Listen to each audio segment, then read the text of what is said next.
अस्सलामुअलैकुम, welcome to Waleed Nadeem tech. मेरा नाम है वलीद और आज मैं आप लोगों के लिए लेके आया हूँ HTML और CSS की क्लास नंबर 30। और आज हम CSS सिलेक्टर्स को सीखेंगे। बहुत ज़्यादा इंपॉर्टेंट टॉपिक है क्योंकि वेबसाइट डिज़ाइनिंग में CSS सिलेक्टर्स का बहुत ज़्यादा यूज़ होता है। सो बेसिकली CSS सिलेक्टर्स की 3 टाइप्स होती हैं। पहली है एलिमेंट सेलेक्टर, दूसरी है ID सेलेक्टर और तीसरी है क्लास सेलेक्टर। और आज हम फर्स्ट और सेकंड टाइप के ऊपर बात करेंगे, मतलब एलिमेंट सेलेक्टर और ID सेलेक्टर। और इन दोनों को हम यूज़ करेंगे इंटरनल CSS का यूज़ करके। और आप लोगों में से वो लोग जिनको इंटरनल CSS का नहीं पता, वो क्लास नंबर 27 को लाजमी से देख लें। आप लोगों को इंटरनल CSS का जो कंसेप्ट है वो भी क्लियर हो जाएगा। और आज की क्लास को पूरा एंड तक ज़रूर देखिएगा ताकि आप लोगों को एक एक स्टेप अच्छे तरीके से समझ में आ जाए। तो चलिए प्रैक्टिकल करते हैं और आज की क्लास को स्टार्ट करते हैं।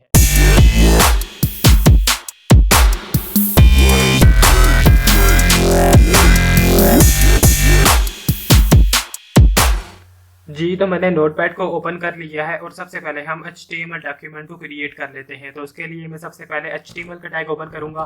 HTML के टैग के बाद मैं यहाँ पर बॉडी का टैग ओपन करूंगा। बॉडी के टैग के बाद मैं यहाँ पर बॉडी के टैग को क्लोज कर लेता हूँ और सबसे लास्ट में मैं HTML के टैग को क्लोज कर लेता हूँ। और अब मैं बॉडी के टैग के बाद यहाँ से नेक्स्ट लाइन में जाऊँगा और नेक्स्ट लाइन में जाने के बाद मैं H1 टैग मतलब हेडिंग 1 टैग को ओपन कर लेता हूँ और इसमें मैं हेडिंग दे देता हूँ for example social media apps. और ये लिखने के बाद मैं यहाँ पर हेडिंग 1 टैग को क्लोज कर लेता हूँ। और अब मैं नेक्स्ट लाइन में जाऊँगा और नेक्स्ट लाइन में जाने के बाद मैं यहाँ पर पी टैग को मतलब पैराग्राफ टैग को ओपन कर लेता हूँ और इसमें मैं लिख देता हूँ फॉर एग्जांपल फेसबुक। और ये लिखने के बाद मैं यहाँ पर पी टैग को क्लोज कर लेता हूँ। और जहाँ पर मैंने पी टैग को ओपन किया है वहाँ से लेकर जहाँ पर मैंने पी टैग को क्लोज किया है वहाँ तक इस कोड को मैं कॉपी कर लेता हूँ। और कॉपी करने के बाद मैं नेक्स्ट लाइन में जाऊँगा और नेक्स्ट लाइन में जाने के बाद मैं इस कोड को पेस्ट कर देता हूँ। और फिर से मैं नेक्स्ट लाइन में जाऊँगा और नेक्स्ट लाइन में जाने के बाद मैं इस कोड को पेस्ट कर देता हूँ। सो फ्रेंड्स, मैं सेकंड पैराग्राफ टैग में से फेसबुक को रिमूव करके लिख देता हूँ फॉर एग्जांपल यूट्यूब। और इसी तरह से थर्ड पैराग्राफ टैग में से फेसबुक को रिमूव करके लिख देता हूँ फॉर एग्जांपल इंस्टाग्राम। और अब हम इस कोड को सेव करके इसका आउटपुट चेक कर लेते हैं। तो मैं फाइल में जाऊँगा, फाइल में जाने के बाद मैं सेव पे प्रेस करूँगा और मैं इसको डी ड्राइव में सेव कर देता हूँ। और यहाँ पर मैं इस फाइल को नाम दे देता हूँ फॉर एग्जांपल क्लास 30 का। और .txt की एक्सटेंशन को रिमूव करके मैं इसको .html में कन्वर्ट करके सेव कर देता हूँ। और अब हम चलते हैं डी ड्राइव में और देखते हैं कि हमें वेब ब्राउज़र में क्या आउटपुट शो होता है। सो यहाँ पर मैंने डी ड्राइव को भी ओपन कर लिया है और आप लोग देख सकते हैं कि हमारे पास क्लास 30.html की फाइल सेव हो चुकी है। अभी मैं इसको ओपन कर लेता हूँ और देखते हैं कि हमें वेब ब्राउज़र में क्या आउटपुट शो होता है। सो यहाँ पर आप लोग देख सकते हैं कि ये है हमारे पास हेडिंग 1 टैग का आउटपुट और ये है हमारे पास पैराग्राफ टैग्स के आउटपुट। सो फ्रेंड्स, अभी मैं अपने वेब ब्राउज़र को थोड़ा सा जूम इन कर लेता हूँ ताकि अच्छे तरीके से क्लियर होता रहे। सो यहाँ पर मैंने इसको जूम इन कर लिया है और अब हम ID सेलेक्टर को यूज़ करके अपने वेब पेज को डिज़ाइन कर लेते हैं। तो यहाँ से मैं नोटपैड को ओपन कर लेता हूँ और नोटपैड को ओपन करने के बाद मैंने जहाँ पर HTML टैग को ओपन किया है इसकी बिल्कुल नेक्स्ट लाइन में यहाँ पर हेड टैग को ओपन कर लेता हूँ और नेक्स्ट लाइन में जाऊँगा और यहाँ पर मैं हेड टैग को क्लोज कर लेता हूँ। इसी तरह से जहाँ पर मैंने हेड टैग को ओपन किया है इसकी नेक्स्ट लाइन में जाऊँगा और यहाँ पर मैं स्टाइल टैग को ओपन कर लेता हूँ और फिर से नेक्स्ट लाइन में जाऊँगा और यहाँ पर मैं स्टाइल टैग को क्लोज कर लेता हूँ। सो फ्रेंड्स, हम यहाँ पर इंटरनल CSS को यूज़ करके अपने वेब पेज को डिज़ाइन करेंगे। सो फ्रेंड्स, अब आप लोगों ने ID सिलेक्टर को अच्छे तरीके से समझ लेना है। सो यहाँ पर आप लोग देख सकते हैं कि मैंने पैराग्राफ टैग को ओपन किया है और उसमें मैंने कंटेंट लिखा है फेसबुक। और अब मैं चाहता हूँ कि जो फेसबुक का फॉन्ट कलर है वो मैं चेंज करूँ और फेसबुक का जो बैकग्राउंड कलर है वो भी चेंज करूँ। और ये सब कुछ मैं चेंज करूँगा ID सिलेक्टर को यूज़ करके। और ID सिलेक्टर को किस तरह से यूज़ करते हैं, सो यहाँ पर अब आप लोगों ने गौर से देखना है। सो जहाँ पर मैंने पैराग्राफ टैग को ओपन किया है इसके बिल्कुल अंदर मैं यहाँ पर ID प्रॉपर्टी को यूज़ करूँगा। सो यहाँ पर मैंने लिख दिया ID और अब मैं इक्वल्स टू का साइन यूज़ करूँगा और यहाँ पर मैं इन्वर्टेड कॉमर्स को स्टार्ट करूँगा। और अब मैं यहाँ पर अपनी मर्जी से कोई भी इसको ID दे देता हूँ। फॉर एग्जाम्पल मैं लिख देता हूँ W1 और यहाँ पर मैं इन्वर्टेड कॉमर्स को क्लोज कर देता हूँ। और अब मैं जाऊँगा स्टाइल टैग के अंदर, मतलब जहाँ पर मैंने स्टाइल टैग को ओपन किया है इसके बिल्कुल नेक्स्ट लाइन में मैं यहाँ पर लिखूँगा हैश। सो यहाँ पर मैं हैश साइन का यूज़ करूँगा और यहाँ पर आप लोग देख सकते हैं कि मैंने हैश साइन का यूज़ किया है। सो फ्रेंड्स, ये जो मैंने ID लिखी है W1 वाली, अभी मैं इसको स्टाइल टैग के अंदर कॉल करूँगा। और कॉल किस तरह से करेंगे, उसके लिए सबसे पहले हम हैश साइन का यूज़ करेंगे और अब मैं यहाँ पर लिख देता हूँ W1 और अब मैं यहाँ पर करली ब्रैकेट को ओपन कर लेता हूँ और नेक्स्ट लाइन में जाऊँगा और यहाँ पर मैं करली ब्रैकेट को क्लोज कर देता हूँ। सो फ्रेंड्स, अब हम इस पैराग्राफ टैग की डिज़ाइनिंग के लिए जितना भी कोड लिखेंगे वो सारा इन करली ब्रैकेट्स के अंदर ही लिखेंगे। सो फ्रेंड्स, इस पैराग्राफ टैग के अंदर जो कंटेंट है, मतलब ये फेसबुक, हम इस फेसबुक का जो फॉन्ट कलर है वो चेंज करना चाहते हैं। इसके लिए मैंने जहाँ पर करली ब्रैकेट को ओपन किया है, इसकी नेक्स्ट लाइन में जाऊँगा और यहाँ पर मैं कलर प्रॉपर्टी को यूज़ करूँगा। यहाँ पर मैं लिख देता हूँ कलर और कलर लिखने के बाद मैं यहाँ पर कॉलन साइन को यूज़ करूँगा और मैं इसका फॉन्ट कलर रखना चाहता हूँ, फॉर एग्जांपल रेड। यहाँ पर मैं लिख देता हूँ रेड और रेड लिखने के बाद मैं यहाँ पर सेमीकोलन का यूज़ करूँगा।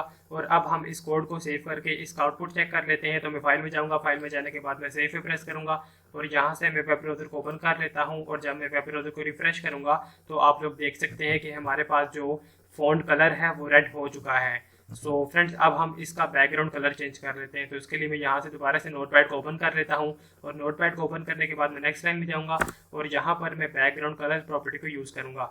यहाँ पर मैं लिख देता हूँ बैकग्राउंड डैश कलर और ये लिखने के बाद मैं यहाँ पर कॉलम साइन को यूज़ करूँगा और फॉर एग्जांपल मैं बैकग्राउंड कलर रखना चाहता हूँ येलो। यहाँ पर मैं लिख देता हूँ येलो और येलो लिखने के बाद मैं सेमीकोलन को यूज़ करूँगा और अब मैं फाइल में जाऊँगा, फाइल में जाने के बाद मैं सेव पे प्रेस करूँगा और यहाँ से मैं वेब ब्राउज़र को ओपन कर लेता हूँ और जब मैं रिफ्रेश करूँगा तो आप लोग देख सकते हैं कि हमारे पास जो बैकग्राउंड कलर है वो येलो हो चुका है और हमारे पास जो फ़ॉन्ट का कलर है वो रेड हो चुका है।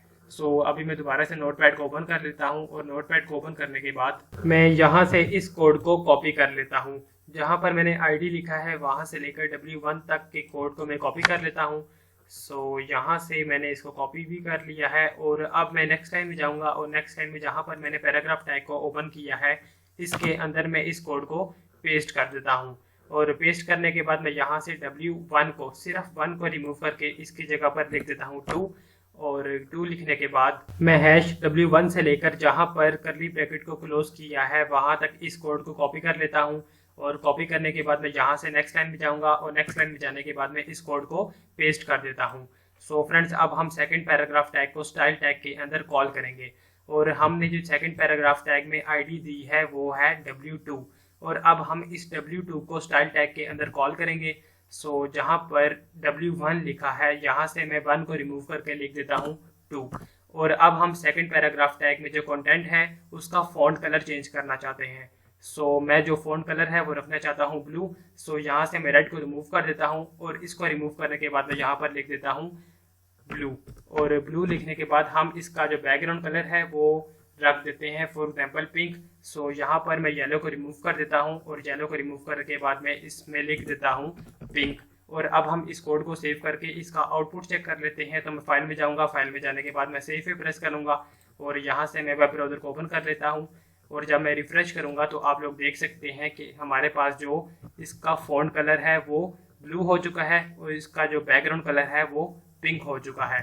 फ्रेंड्स, अब हम थर्ड पैराग्राफ टैग की भी डिज़ाइनिंग कर लेते हैं। तो यहाँ से मैं नोटपैड को ओपन कर लेता हूँ और नोटपैड को ओपन करने के बाद मैंने जहाँ पर आईडी लिखा है वहाँ से लेकर इन्वर्टेड कॉमर्स को जहाँ पर क्लोज किया है वहाँ तक इस कोड को कॉपी कर लेता हूँ और कॉपी करने के बाद मैं थर्ड पैराग्राफ टैग में आऊँगा और यहाँ पर आने के बाद मैं इस कोड को पेस्ट कर देता हूँ। फ्रेंड्स, यहाँ से मैं 2 को रिमूव करके लिख देता हूँ, फॉर एग्जांपल 3 और हमने थर्ड पैराग्राफ टैग की जो आईडी है वो रख दी है W3 और अब हम इस आईडी को स्टाइल टैग के अंदर कॉल करेंगे।